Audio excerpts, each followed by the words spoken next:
Okay, I just wanted to address this question I got about the energy levels of the hydrogen atom. So you can see the text of it right here. I'll just repeat it. It says, as the energy level number n gets larger, you multiply the HCRH prefactor by a smaller and smaller fraction. And this is what they're talking about here. So the energy of any particular level n is equal to minus HCR times this 1 over n squared thing here. So this right here is the equation that will produce a diagram like this. So we can calculate the energy of any n state here. So here's all my n states, the principal quantum number, and I can have n equals 1, n equals 2, 3, 4, 5, and 6, so on and so forth. And the question states that as the energy of each level actually decreases as n gets larger. So the question is, if I put a bigger and bigger value of n here, I square it, and what this whole fraction here becomes, the fraction becomes smaller and smaller. So I get 1 over 1, or 1 in the beginning, 1 over 2 squared, so 1/4. If I go to n equals 2. If I go to n equals 3, I get 1 over 9, and you can see that pattern going on and on and on. So 1 over 6 squared is 1 over 36, so this becomes a very, very small number, and so you might think the energy itself is getting smaller and smaller and smaller, whereas over here it looks like the energy is getting bigger and bigger and bigger. So that's what really this question is all about. And the person goes on to say, this seems counterintuitive to me, as I thought that electrons in higher energy levels were excited by giving them more energy.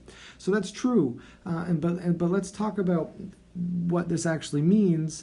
Everything that I've just said is true. So how can we reconcile these 2 points? Well, one of the most important things is obviously this negative sign over here. So there's a negative sign in front of this constant. And I just want to calculate 2 numbers for you, and that'll sort of, I think, hopefully make it make sense to all of us. Let's imagine that n is equal to 1, so let's think about our ground state. And if I put 1 over here in my n value, I get 1 over 1, and it will just be equal to whatever this number is right here. And we've seen in class that that number happens to be this number right here, so minus 2.18 times 10 to the minus 18 joules. And you'll notice that's a negative number. So we also talked about that in class, about the significance of that being a negative number. Now we go up and up and up and up and up and up in energy, and I said you could think about the fact that there could be 1,000,000 or even more, an infinite number of these energy states. So let's just think about what would happen if n was super big, maybe even infinity. So we've got 1 over a really, really, really big number. That effectively makes this term 0. So if this term becomes 0, my energy becomes 0, it goes away. And so what that means is that way, way up here, the highest energy level conceivable here, we would have 0. So that represents the hydrogen atom completely dissociated. The electron is now just gone. And so now I hope that we can start to see the solution here. It is true in that as the fraction here gets smaller and smaller and smaller, the number gets smaller and smaller and smaller. But what that really means is it gets closer and closer and closer to 0 until we get just these really finite differences up here.